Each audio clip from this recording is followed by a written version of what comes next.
আসসালামু আলাইকুম রহমতুল্লাহি ওবরাকাতুহু। আজকে আমরা নবী রাসূলের দেশ এবং তাদের বয়স সম্পর্কে আমরা জানব, অর্থাৎ কোন নবী কোন দেশে জন্মগ্রহণ করেছেন বা ছিলেন এবং তারা দুনিয়াতে কত বছর বেঁচে ছিলেন। তো প্রথমেই আমরা জানি হজরত আদম আলাইহিস সালাম শ্রীলঙ্কায় তিনি তিনি তিনি বয়স হয়েছিল, তিনি বয়স পেয়েছিলেন 1000 বছর।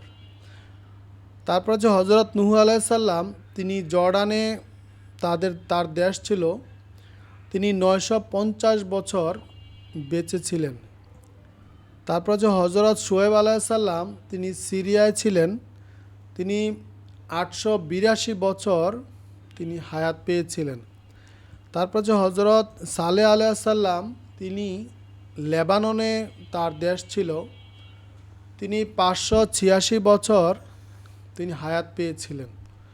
তারপরে হজরত ইব্রাহিম আলাইহিস সালাম, তিনি ইরাকে তার দেশ ছিল, তিনি 195 বছর তিনি হায়াত পেয়েছিলেন। হজরত ইসমাইল আলাইহিস সালাম, তিনি সৌদি আরবে জন্মগ্রহণ করেন, তিনি 137 বছর হায়াত পেয়েছিলেন। তারপর হচ্ছে হজরত ইসহাক আলাইহিস সালাম, যিনি ফিলিস্তিনিতে জন্মগ্রহণ করেছিলেন, তিনি 150 বছর হায়াত পেয়েছিলেন।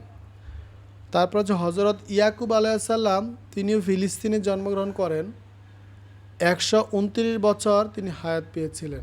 তারপর হজরত ইউসুফ আলাইহিস সালাম, তিনি ফিলিস্তিনিতে জন্মগ্রহণ করেন, তিনি 110 বছর হায়াত পেয়েছিলেন। তারপর হচ্ছে হজরত মুসা আলাইহিস সালাম, মিশরে জন্মগ্রহণ করেন, তিনি 125 বছর হায়াত পেয়েছিলেন। তারপর হচ্ছে হজরত হারুন আলাইহিস সালাম, তিনিও মিশরে জন্মগ্রহণ করেন, তিনি 119 বছর বেঁচে ছিলেন। তারপর হচ্ছে হজরত লূত আলাইহিস সালাম, যিনি জর্ডান দেশে ছিলেন, তিনি 124 বছর হায়াত পেয়েছিলেন। হজরত ইয়াহিয়া আলাইহিস সালাম, যিনি ফিলিস্তিনিতে জন্মগ্রহণ করেন, তিনি 95 বছর বয়স পেয়েছিলেন। তারপরে হজরত আইয়ুব আলাইহিস সালাম, যিনি সিরিয়ায় জন্মগ্রহণ করেন, তিনি 140 বছর হায়াত পেয়েছিলেন। তারপর হচ্ছে হজরত হুদ আলাইহিস সালাম, যিনি ইয়েমেনে জন্মগ্রহণ করেছিলেন, তিনি 400 বছর হায়াত পেয়েছিলেন। তারপর হচ্ছে হজরত দাউদ আলাইহিস সালাম, যিনি জর্ডানে জন্মগ্রহণ করেন, যিনি 120 বছর হায়াত পেয়েছিলেন।